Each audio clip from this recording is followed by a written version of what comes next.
Hejka, jestem właśnie w naszym warsztacie partnerskim, firma Green Garage w Legnicy, a jest ze mną Bartek, którego już znacie z wcześniejszych materiałów. Cześć Bartek. Witam.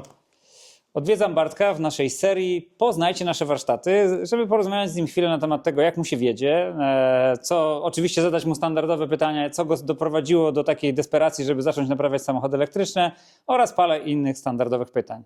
No i właśnie Bartek, pierwsze pytanie. Dlaczego dołączyłeś do sieci EV Repair i dlaczego naprawiasz samochody elektryczne? Motoryzacja i samochody są od dawna naszą pasją. Elektromobilność również. Od przeszło 8 lat zajmujemy się rowerami elektrycznymi. Montujemy napędy do rowerów analogowych. Czas i rynek sprawił, że chcieliśmy wstąpić w rynek elektromobilności również na płaszczyźnie motoryzacyjnej. W związku z tym poszukiwaliśmy doświadczonego partnera, który byłby w stanie nam tutaj pomóc i rozwijać się w tym temacie.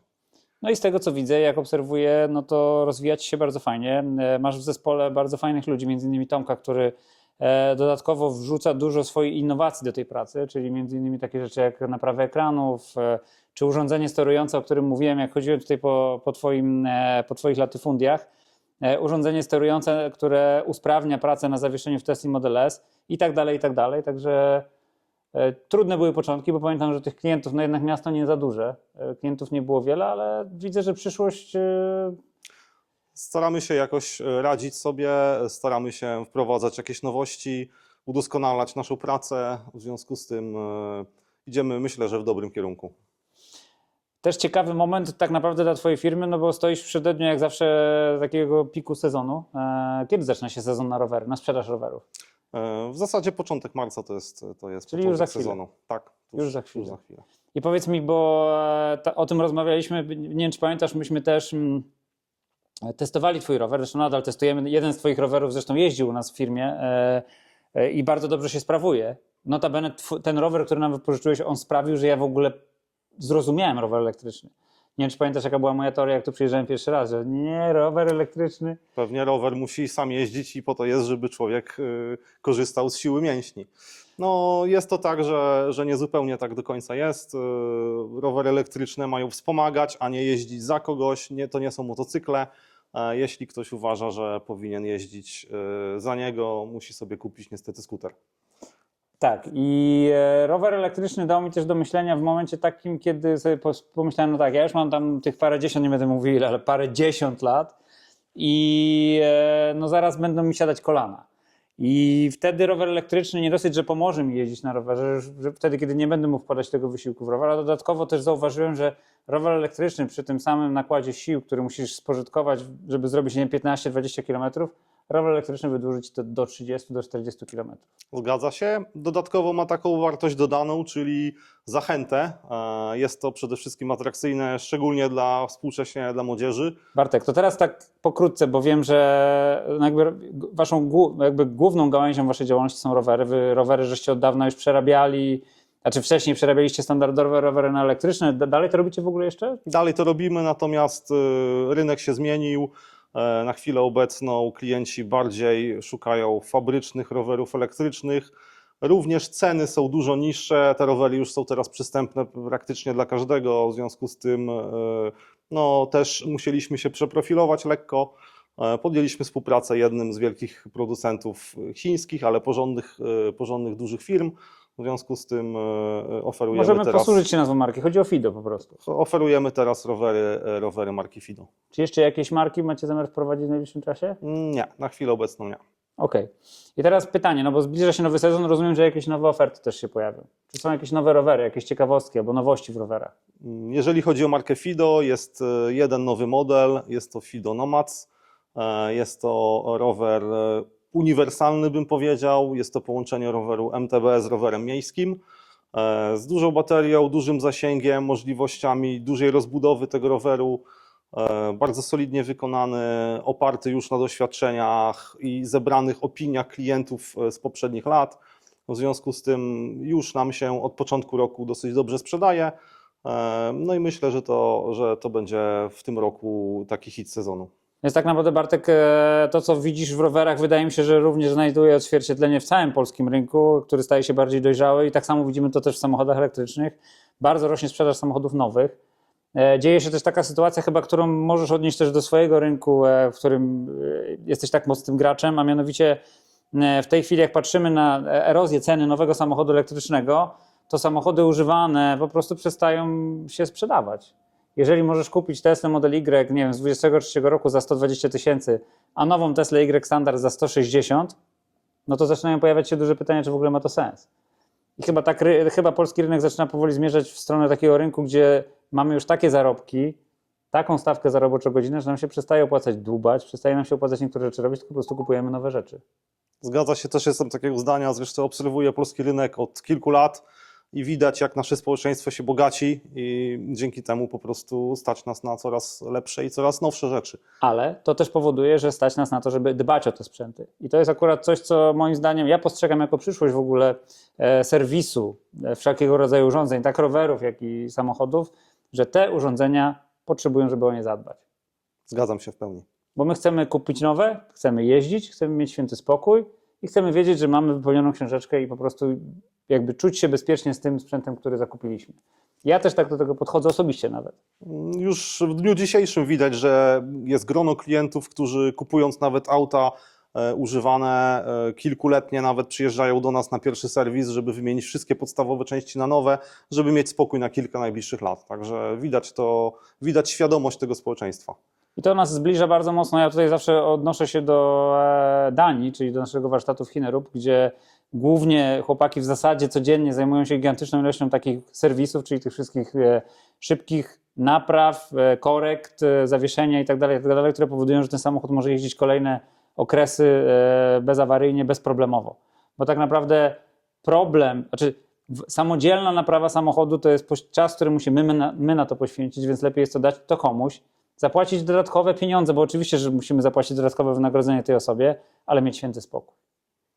Na dzień dzisiejszy nasze społeczeństwo już na tyle się wyspecjalizowało, że każdy jest specjalistą w swojej branży, woli te pieniążki zarobić w swojej branży, a wydać u specjalisty innego, na przykład mechanika samochodowego. Tak, to się zmienia. Oczywiście powoli, wiadomo, to nie jest do końca tak, że od razu przejdziemy na taki poziom jak w Niemczech, że jak się zepsuje koparka, to musi przyjechać specjalny człowiek do napraw koparek. U nas to trochę inaczej ciągle działa. Ja na przykład sobie naprawiłem wózki widłowe u siebie w firmie, mimo iż i nie czekałem na nikogo, kto to zrobi. Ale faktycznie idziemy w tą stronę. Bartek, ja oczywiście tu na przebitkach pokażę ten najnowszy wyrób FIDO. Powiedz teraz jeszcze przy okazji, jak mniej więcej teraz się w tej chwili kształtują cenowo rowery elektryczne, tak średnio. Szczerze mówiąc, ceny się nie zmieniły znacznie od roku zeszłego. Rowery elektryczne są u nas dostępne od 4500 zł. Mówię o nowym, w pełni elektrycznym rowerze elektrycznym marki FIDO. Natomiast nowsze modele są droższe. Powiedzmy, że ceny się kształtują między 4500 a 6000 zł. No to całkiem mało, tak zupełnie szczerze, jak na rower elektryczny. To jest Tym bardzo bardziej, że dobra to cena. są bardzo solidnie wykonane rowery, bardzo dobrze dopracowane elektronicznie. W związku z tym całe zaplecze części jest dostępne do tych rowerów. To nie są Chińczyki gdzieś tam na AliExpress kupione, do których po jednym sezonie nie będzie można części dokupić. Także no, tylko zapraszam i polecam. Potwierdzam, bo ten rower, który mamy w testach, on uległ kolizji, no tak powiem delikatnie, gdzie zostało zniszczone tylne koło i zniszczył się wyświetlacz i tak naprawdę dosłaliście wyświetlacz, wymiana to było po prostu klik. Także potwierdzam, że części są dostępne, potwierdzam, że rowery są naprawialne i potwierdzam, że są solidne, bo rower przetrwał i kierujący przetrwał, nie będę już zdradzał tajemnicy, kto to był. Także rowery FIDO na pewno to nie jest najniższa półka, to są rowery rozsądnej jakości albo nawet dobrej jakości za rozsądne pieniądze, tak bym to określił. Zgadzam się. I teraz jeszcze o tym najnowszym modelu. Jaka cena tego najnowszego modelu, tego uniwersalnego będzie? To jest model Nomads. Cena detaliczna jego wynosi 6200 zł na chwilę obecną. Zasięg Jest bateryjny? zasięg bateryjny około 80 km. 80? Bateryjny? Tak. To który to jest? To jest ten zielony, tak? Nie, ten pierwszy zaraz to widać. Ten szary taki. Okej. Jest I bateria w ramie, tam standardowa. bateria w ramie zamontowana standardowo, wyciągana. jest możliwość rozbudowy, czyli dokupienia jeszcze bagażnika z 2 dodatkowymi bateriami, no to wtedy do 280 km jest zasięg. Na tego samym roweru. bateryjnym. Na zasięgu. No tak, bo zasięg nożny już analogowy jest nieograniczony. Kurczę, no to muszę powiedzieć, że to jest naprawdę świetna oferta. Ja się co prawda w super rowerach elektrycznych nie orientuję, ale kupowałem ostatnio rower standardowy, no bo jednak, wybacz, ale wciąż staram się gdzieś tam trzymać tą kondycję. No i ten rower standardowy marki Trek, ale taki bardzo podstawowy, kosztował mnie właśnie też 6000 zł. No zgadza się, tym bardziej, że ten model akurat jest bardzo dobrze wykonany. Zobaczymy później, pokażemy, jak są ładnie spawy wyszlifowane, jak jest solidnie wykonany, jakie ma możliwości, jakie ma dodatkowe rzeczy w postaci oświetlenia wbudowanego, kierunkowskazów wbudowanych, no i mnóstwo akcesoriów, które można rozbudować. Właśnie, jak oceniasz ten rynek akcesoriów? Bo widzę, że na przykład w samochodach elektrycznych to jest bardzo ciekawy, interesujący rynek tych akcesoriów dookoła samochodu elektrycznego. A jak to wygląda w rowerach? Myślę, że to u nas w kraju jeszcze raczkuje. Bardzo małe jest grono klientów, którzy akcesoria dokupują do rowerów. Tym bardziej, że fabryczne akcesoria do rowerów danej marki są dosyć drogie, w związku z tym każdy raczej idzie w zamienniki, gdzieś tam swoim kanałem dociera do tych zamienników, w związku z tym fabryczne akcesoria nie sprzedają się dobrze na dzień dzisiejszy. Ale takie rzeczy na przykład, wiesz, no bo jak mi się kojarzą akcesoria rowerowe, no to dodatkowe oświetlenie, co w tym wypadku nie ma sensu, no bo rower ma to wbudowane, ale jakieś kosze, jakieś takie bagażowe historie? Raczej rzadko. Uchwyty na telefon to ewentualnie my tam oferujemy klientom akcesoryjne, które są takiej samej jakości jak oryginalne.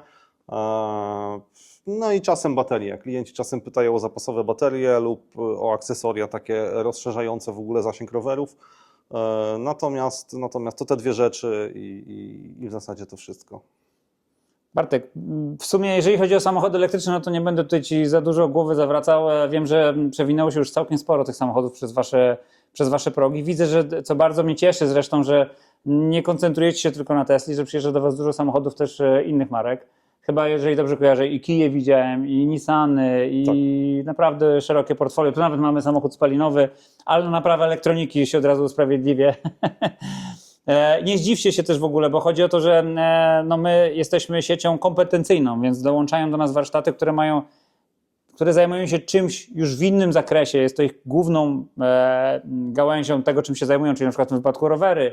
Większość warsztatów, które do nas dołączają, zajmują się samochodami spalinowymi, więc my dokładamy kompetencje i część tej kompetencji i jakby naszą czapę marketingową w cudzysłowie, a nasze warsztaty mają swoją samodzielność i dodatkowo zajmują się innymi sprawami. Tak jak tutaj w tym wypadku samochodami spalinowymi, które też wymagają opieki. Bartek, jaka marka samochodów elektrycznych najbardziej się Wam podoba i jaką najchętniej naprawiacie? Na dzień dzisiejszy Tesla jest samochodem najbardziej dopracowanym według mnie. Zaplecze części, dostępność tych części i sposób diagnostyki jest najbardziej dopracowany i pozwala na sprawne i efektywne dokonywanie napraw. Wspomniałeś tu o marce Kia. Samochody Kia Hyundai z koncernu są dobrze zrobione, baterie są bardzo dobrze zrobione, natomiast z doświadczenia wiem, że niestety dostępność części zamiennych jest bardzo trudna. Bardzo długie są czasy oczekiwania na części i często nietrafnie są dobierane te części. Bartek, wielkie dzięki. Dziękuję również. Ja oblecę teraz kamerą, w szczególności ten nowy model roweru i zapraszam Was też serdecznie do sklepu. Jak się nazywa Wasz sklep w ogóle? greengarage.pl. greengarage.pl, tam będziecie mogli sobie wybrać rowerek dla siebie i umówić się na naprawę swojego samochodu elektrycznego. Dobrze, Bartek, jak już Cię namówiłem, to teraz opowiadaj po kolei. Co tu mamy? Co to za rower jest? Ja się trochę odsunę, bo kurczę, ten zielony. To jest standardowy rower miejski z marki Fido. Jest to Fido C11 Pro z czujnikiem nacisku na pedały. Bardzo uniwersalna konstrukcja w jednym rozmiarze, w bardzo uniwersalnym zakresie od 1,60 m do 1,95 m. Typowo rower do jazdy miejskiej o zasięgu około 90 km. To całkiem niemało. A ten tutaj szaraczek? To już tu widziałeś kiedyś chyba. To jest rower z włókna węglowego, bardzo lekki. Ile waży z baterią? 13 kg, 12,5 chyba nawet. A to pamiętam, że się wtedy zachwycałem. Tak. Wygląda fajnie. To Myślę, jest że taki- około 60 km, to taka szosówka, 50-60 km to taki gravel, bym powiedział, nie? No jest w pełni wykonany z włókna węglowego, bardzo leciutki. Ja go zaraz będę podnosił, to sobie zobaczę. Jest napęd jest wykonany na pasku, w związku z tym jest bardzo cichy. Natomiast wada tego rozwiązania, że nie ma przykładni. Okej, czyli ostre koło jakby. Nie, ostre koło to nie jest. Nie. Nie ma przerzutek. Okej. Czyli Ale- jak on realizuje to? Czyli po prostu silnik elektryczny jakby Silnik odpowiada. elektryczny jest w tylnym kole. W ogóle wszystkie rowery marki Nomad mają silniki elektryczne w tylnym kole. Dzięki temu te silniki są bardzo proste, bardzo tanie w serwisowaniu, ewentualnie wymiany. Natomiast napęd jest realizowany również na analizie czujnika nacisku na pedały i w zależności od potrzebnej mocy sterownik dobiera odpowiednio prąd i podaje na silnik. Dobra. Wiesz o czym chciałbym porozmawiać? O tym. To jest to, o czym To jest najnowszy rozmawialiśmy. model FIDO, model Nomads. Jest to kolejna modernizacja uniwersalnego modelu C11 Pro, oparty również na czujniku nacisku na pedały, silnik w tylnym kole, sterownik, wyświetlacz, wszystkie czujniki, bateria umieszczona w ramie z możliwością rozbudowy o bagażnik, o dodatkowe 2 baterie. To powiedz ile tych kilometrów? 120 razem? E, Nie, 180, nie, 200, coś mówiłeś. Zasięg na jednej baterii około 80 km, na 3 bateriach około 250 km. Kurczę.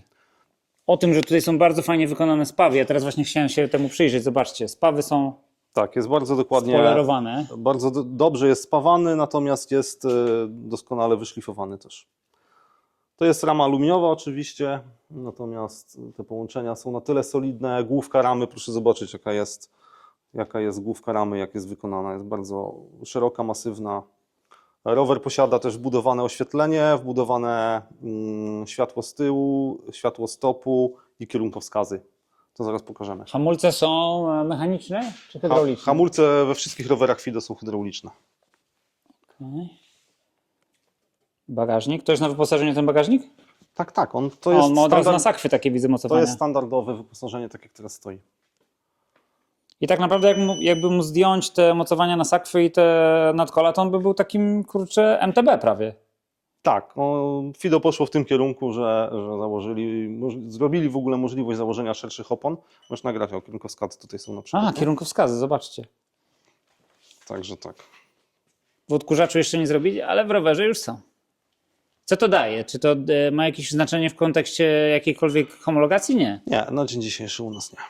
Ja naprawdę muszę powiedzieć, że marka FIDO w kontekście rowerów, no to jest właśnie taka solidność za bardzo rozsądne pieniądze, bo tak jak słyszeliście, od 4,5 do 6 tysięcy złotych można kupić rower elektryczny z zasięgiem bez łaski, tak? Z podstawową baterią 80 km, tamten przypominam 90. Tutaj mamy z kolei takiego gravelka fajnego, super. To jeszcze raz, greengarage.pl moi drodzy.